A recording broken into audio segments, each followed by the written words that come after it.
I was a freshman in high school, and I found myself in downtown Chicago.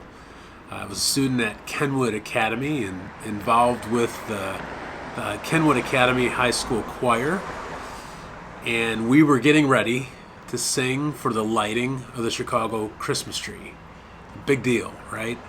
And it's this opportunity to represent not only just Kenwood, the school I went to, but also just to be a part of this like momentous part of the Chicago calendar, the lighting of the Christmas tree. And as we were singing, I looked out, and there towards the front of this crowd, this massive crowd of people, was my dad. And for a moment, it just took my breath away. And I almost forgot about where I was because there was my dad right there in the front of the crowd. So glad you're joining me as we begin year 2 of this vlog. I'm here at the Legacy Golf Resort.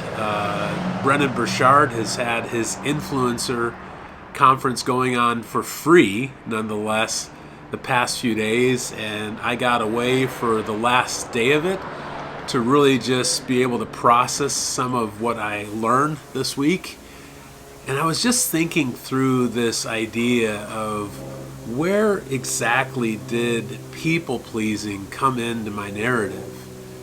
And so as you think about the story I just told you with my dad, maybe it seems weird to you that I would share that, but I need you to understand that the reason why I was so shocked that my dad was at my choir performance in downtown Chicago is really for a lot of my childhood and really leading up into high school.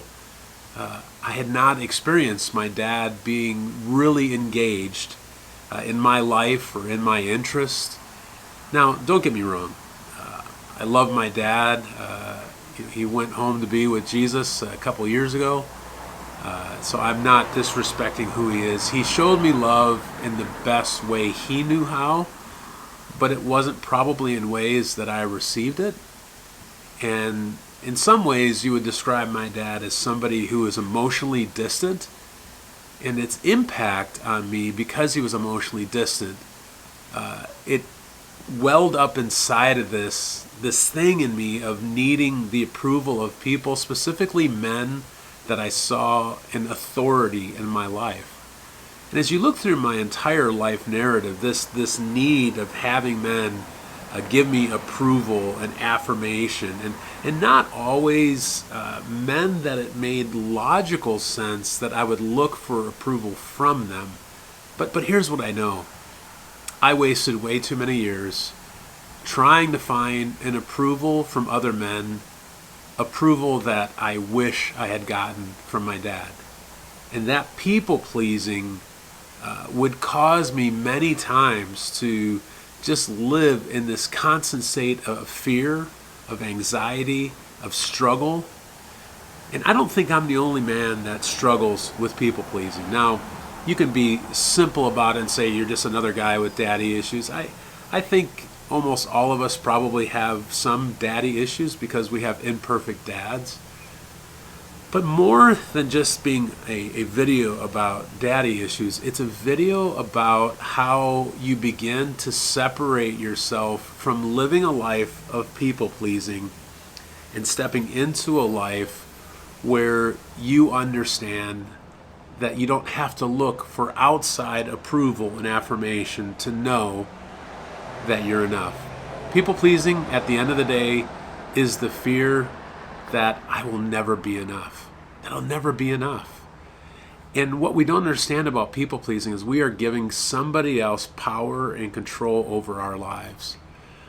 I've been talking the past few episodes about the new course I just came out with on Teachable called Banish the Emotional Pirates, and we spent an entire session on this idea of people-pleasing. But I want to give you one tactic today that could help you to begin to understand what it looks like to step out of people-pleasing.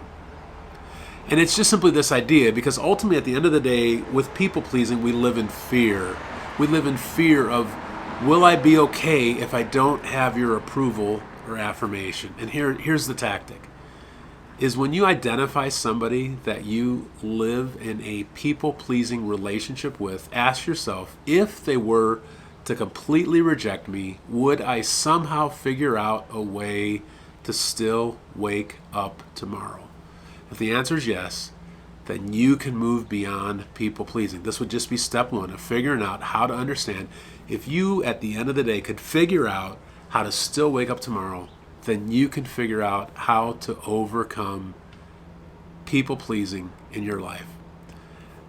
I think that you know people that could benefit from this video. I'd encourage you to share it with them. Go ahead and comment down below what you feel that you've learned in your own journey about people-pleasing. Subscribe, and I look forward to continuing into year 2, creating content that helps you and helps others. Have a great week.